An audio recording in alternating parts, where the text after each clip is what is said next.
ஆன்மீக பரிவர்த்தனை சேனல் அனைவருக்கும் வணக்கம்.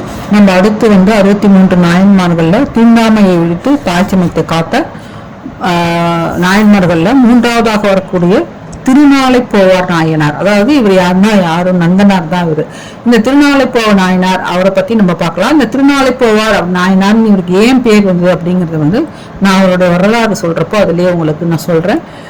இப்போ அவருடைய வரலாறு பற்றி நம்ம பார்க்கலாம்.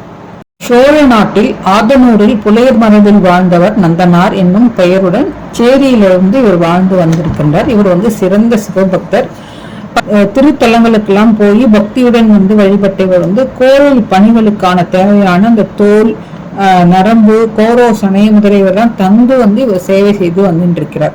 இவர் இந்த திருப்புன்கூரில் இறைவனை தரிசனம் செய்ய சென்ற போறவர் இறைவனை நம்பி மறைச்சிட்டு இருக்கு. அதனால இவர் இறைவனை பார்க்க முடியவில்லை. அப்பொழுது இவர் ரொம்ப வருத்தப்பட்டு, உன்னோட கோவில என்னை வெளியிலேயே இன்னும் உன்னை தரிசிக்க முடியாம இப்படி பண்றையே சிவபெருமானே அப்படின்னு மனசார ரொம்ப ஒழுகிட்டு இருக்கிறப்ப சிவபெருமான் என்ன பண்றாருன்னா அவருக்கு அந்த நந்தி கிட்ட சொல்லி சற்று நீ விலகி இருப்பாய் மகனே அப்படின்னு சொன்னோம்னா அந்த நந்தி விலகி நிற்கிறது தான் இவருக்கு அந்த திருப்புன்கூர் சேர்ந்த அந்த சிவபெருமானை ரொம்ப தரிசனம் பண்ணி முடிஞ்ச உடனே ரொம்ப ஆனந்தமா இருக்காரு. அவர் ரொம்ப நாள் இந்த திருப்புன்கூர்லயே இருந்துட்டு அந்த கோவிலுக்கு கூட ஒரு குளத்தை வெட்டி கொடுக்குறாரு. அந்த குளத்துல இந்த சிவபெருமானுக்கு திருவூருக்கு செய்யவும் அப்புறம் அடியாவர்களுடைய பயன்பாட்டிற்கு இவர் ஒரு குளத்தை அங்க வெட்டுறாரு. இந்த திருப்புன்கூர்ல இந்த குளம் இன்னும் இருக்கு. இவ்வாறு இவர் இந்த திருப்புன்கூர்ல ரொம்ப நாளா இருந்து வந்துட்டு இருக்காரு.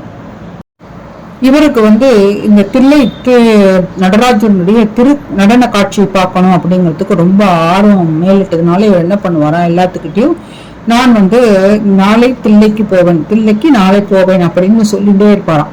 அந்த மாதிரி சொல்றதுனாலதான் இவருக்கு திருநாளை போவார் அப்படிங்கிற அடைமொழி இவருக்கு வந்ததாக சொல்லப்படுகிறது.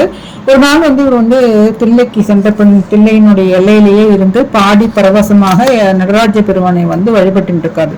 ஏன்னா எம்பெருமானே இப்படிப்பட்ட ஒரு இழிவான எனக்கு ஒரு பிறவியை கொடுத்துட்டியே, உன்னை தரிசனம் பண்ண முடியாம என்னை பண்ணிட்டேன்னு சொல்லிட்டு ரொம்ப மன வருத்தத்தோடு இருக்காரு. அப்படி இருக்கிற சமயத்துல நந்தனாரின் கனவுல தோன்றி சிவபெருமான் என்ன சொல்றான்னா, நந்தனே உன் விருப்பப்படி உமக்கு அமைக்கப்பட்ட செந்தீயில் மூழ்கி எழுந்து முப்புரி நூலோடு என்னை நீ காண வருவாய் அப்படின்னு சொல்லிட்டு மறைஞ்சுடுறாரு.